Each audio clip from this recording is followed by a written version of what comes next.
Hi friends, welcome to cooking Jofina computer knowledge.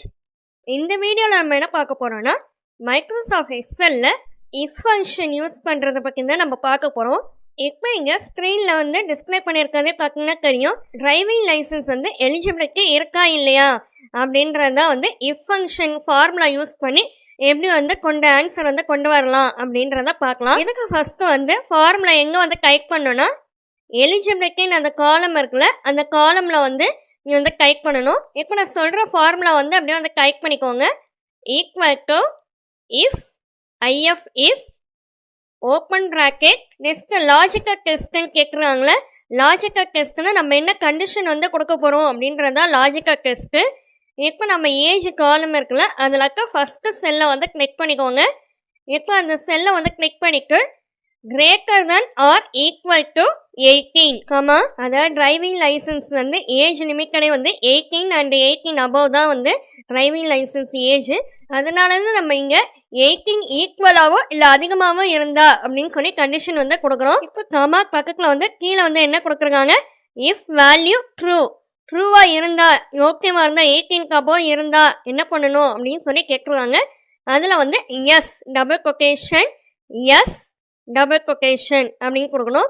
இப்போ comma அடுத்தது if value falls அப்படின்னு சொல்லி கீழே கேட்டுருக்காங்களே, அதே போல் ஃபால்ஸாக இருந்தா 18 கீழே இருந்தா அப்போ என்ன பண்ணணும் அப்படின்னா வந்து double quotation no double quotation close bracket.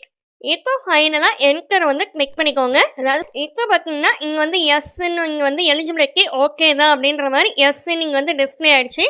இப்போ இது போல் வந்து எல்லாருக்கும் வந்து ஃபார்முலா வந்து டைப் பண்ணணும்னு அவசியம் இல்லை.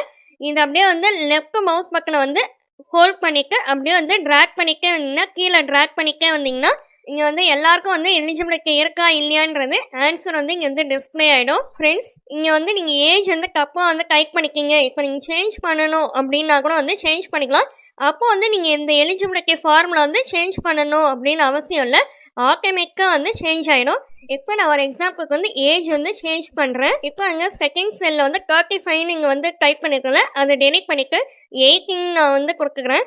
அப்போது வந்து அந்த எலிஜிபிலிட்டி எப்படி இருக்குது, எஸ்ன்னு தான் இருக்குது. ஏன் வந்து எஸ்ன்னு டிஸ்பிளே ஆகுனா, 18க்கு ஈக்குவலாகவும் இருக்கலாம், இல்லைன்னா 18க்கு அதிகமாகவும் இருக்கலாம் அப்படின்றது தான் எஸ்ஸு. இதுவே ராணின்றவங்களுக்கு 25ன்றதை டெலிட் பண்ணிவிட்டு ஒரு எக்ஸாம்பிளுக்கு 13ன்னு டைப் பண்ணிக்கிறேன்.